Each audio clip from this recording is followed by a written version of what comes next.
سابق army chief general Qamar Javed Bajwa کے اثاثوں کی تفصیل لیک کرنے کے الزام میں گرفتار ہونے والے صحافی شاہد اسلم نے خود پر لگے الزامات کو تسلیم کرنے سے انکار کر دیا ہے اور ایف آئی اے بھی ابھی تک اپنے الزام کے حق میں کوئی ثبوت پیش نہیں کر سکی۔ اس سے پہلے جنرل قمر جاوید باجوہ نے سینئر صحافی جاوید چودھری کے ساتھ گفتگو میں یہ الزام لگایا تھا کہ ان کے خاندان کے اثاثوں کا ریکارڈ ایف بی آر کے افسران نے 20 لاکھ روپے میں فروخت کیا۔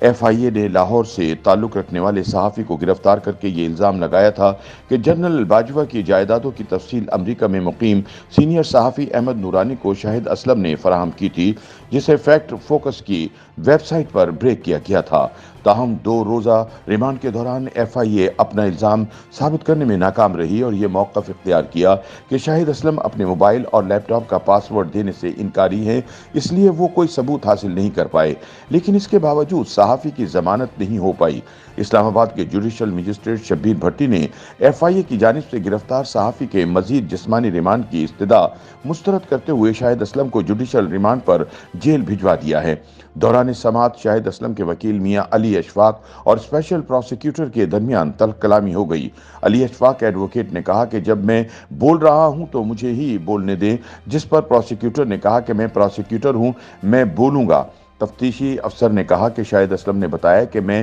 ماضی میں ایف بی آر سے ڈیٹا لیتا رہا ہوں، مگر انہوں نے یہ نہیں بتایا کہ وہ شخصیات کون سی تھیں جن کا ڈیٹا وہ لیتے رہے ہیں۔ ایف آئی اے کے تفتیشی افسر نے مزید کہا کہ صحافی کی ڈیوائسز فرانسک لیب میں بھجوا دی گئی ہیں جن کا فرانسک کرانا ہے، لیکن شاہد اسلم لیپ ٹاپ موبائل پاس ورڈ دینے میں تعاون نہیں کر رہے۔ کیس کے پروسیکیوٹر نے کہا کہ ہم نے لیپ ٹاپ موبائل فرانسک کے لیے بھیج دیا ہے، اب ہم اس کا پاس ورڈ بریک کریں گے تاکہ الزام کے حق میں ثبوت حاصل کیا جا سکے۔ دوسری جانب ملزم کے وکیل صفائی نے کہا کہ شاہد اسلم کے صحافی ہونے کی وجہ سے ان کا رابطہ ایف بی آر کے ملازمین سے ہو سکتا ہے، لیکن ایف بی آر نے اپنا یہ الزام ثابت کرنا ہے کہ شاہد اسلم نے رشوت دے کر کوئی ٹیکس تفصیلات حاصل کی۔ وکیل نے موقع بھی اختیار کیا کہ سابق army chief general Qamar Bajwa نے کبھی نہیں کہا کہ وہ اس وقوعے کے متاثرہ فریق ہیں۔ دوسری جانب انہوں نے جسٹس قاضی فائز عیسیٰ اور ان کی اہلیہ کا ٹیکس ڈیٹا لیک ہونے کے کیس کا حوالہ دیتے ہوئے کہا کہ تب تو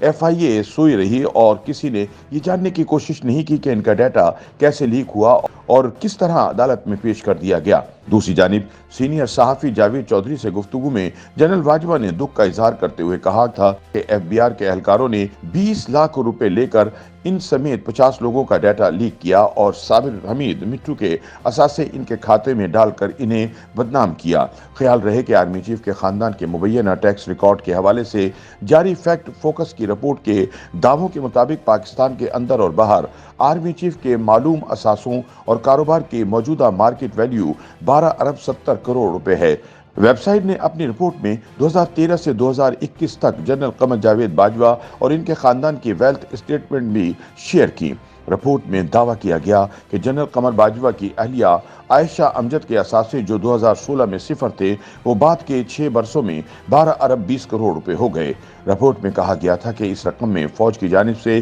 ان کے خاوند کو ملنے والے رہائشی پلاٹ، کمرشل پلاٹ اور مکانات شامل نہیں ہیں اور 12 ارب کے اثاثے ان کے علاوہ ہیں۔ رپورٹ میں یہ بھی الزام لگایا گیا کہ اکتوبر 2018 میں جنرل باجوہ کی بہو ماہنور صابر کے ڈکلیئر اثاثوں کی کل مالیت صفر تھی اور ان کی شادی سے صرف 1 ہفتہ قبل ہی یعنی 2 نومبر 2018 کو ان کے اثاثے 1 ارب 27 کروڑ روپے سے زائد ہو گئے۔ اس طرح فیکٹ فوکس نے دعویٰ کیا کہ ماہنور کی بہن ہمنہ نصیر کے اثاثے 2016 میں صفر تھے جو جولائی 2017 تک اربوں میں پہنچ گئے۔ رپورٹ میں مزید الزام لگایا گیا کہ ماہنور کی 3 بہنوں میں سب سے چھوٹی نابالغ بہن کے ٹیکس ریٹرن پہلی بار 2018 میں جمع کرائے گئے جبکہ ابھی وہ صرف 8 سال کی تھی۔ رپورٹ میں کہا گیا ہے کہ اس کے 2017 کے ریٹرن ظاہر کرتے ہیں کہ اسے 5 عدد جائیدادیں بطور تحفہ دی گئیں۔